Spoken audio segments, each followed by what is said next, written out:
आपको पता होगा कि एक बाबा जो मथुरा में कथा कहते हैं, उनका नाम इंद्रेश है। उन्होंने यादवों से माफ़ी मांगी है। माफ़ी इसलिए मांगी है क्योंकि उन्होंने कहा था कि यादवों का कोई कुल बचा नहीं है अब इस देश में। यादवों को गाली देने के बाद अब बाबा माफ़ी मांग रहे हैं।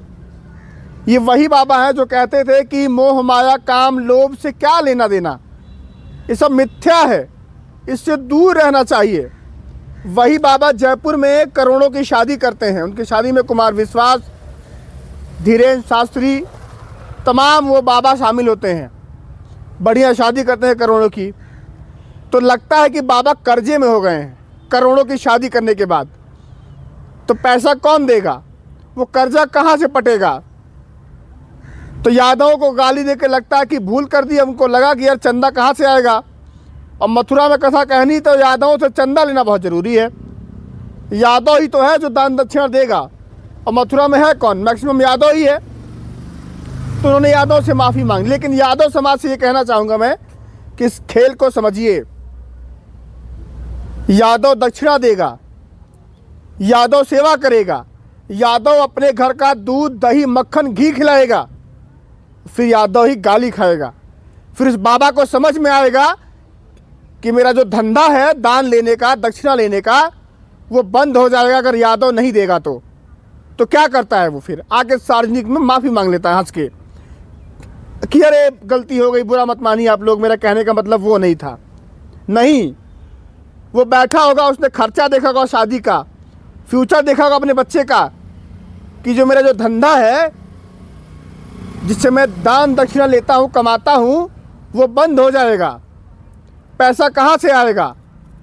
तो काम करता हूँ, माफ़ी मांग लेता हूँ। आप समझिए इस खेल को।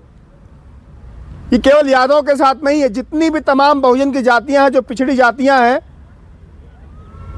चाहे दलित हो चाहे ओबीसी हो, यही काम है उनका। वो लोग इतने दानी बन जाते हैं, घर में बेटे को पढ़ाने के लिए पैसा नहीं होता है। अगर बीमार हो जाएं तो अच्छे हॉस्पिटल में इलाज नहीं करा पाएंगे। लेकिन डर ऐसा है कि उस डर पाखंड के नाम पर लाखों हजारों रुपये जा करके दान दे देंगे। यादव समाज तो वैसे ही भोला भाला है। यादव समाज को गरियाइए, फिर माफ़ी मांग लीजिए, आपको माफ़ कर देगा वो।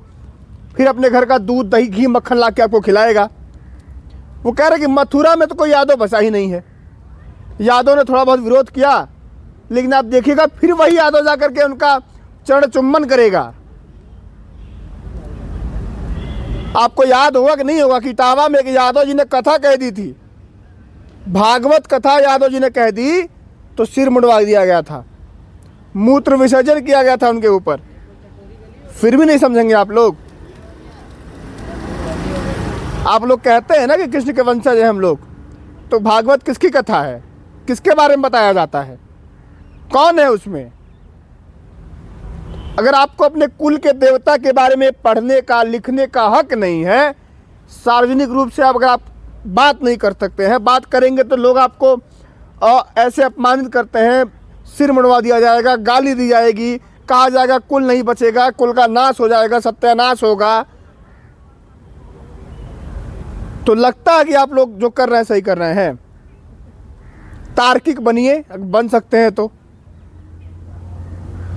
इन बाबाओं को छोड़िए, कुछ नहीं भला करेंगे आपका। ये लोग आएंगे, आपसे ही दूध दही मक्खन खाएंगे,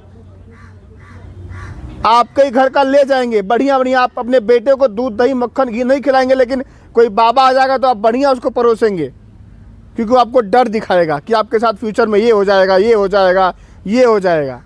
आपकी वर्तमान के हालात को ठीक नहीं करेगा वो, लेकिन फ्यूचर का डर दिखा के बहुत कुछ खा जाएगा आपका।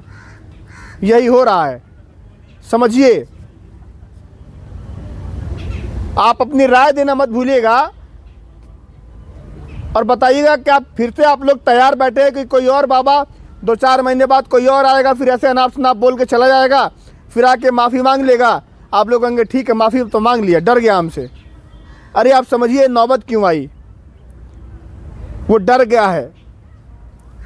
बाबा इंद्रेश ने यादव समाज से माफ़ी बस इसलिए मांगी है क्योंकि उसको पता है कि यादव समाज वो समाज है जो दान दक्षिणा करने में बहुत आगे रहता है, पूजा पाठ करने में आगे है। वो दक्षिणा का मेन मेरा जो धंधा है, पैसा वहीं से आएगा।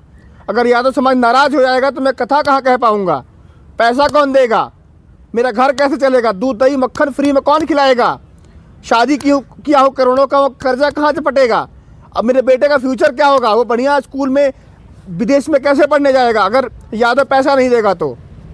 इसलिए चुपचाप माफ़ी मांग लेता हूँ, यादव समाज माफ़ कर देगा, फिर मेरा धंधा चल पड़ेगा। बाकी आप लोग समझदार हैं, अपनी राय देना मत भूलिएगा। फिलहाल के लिए नमस्कार।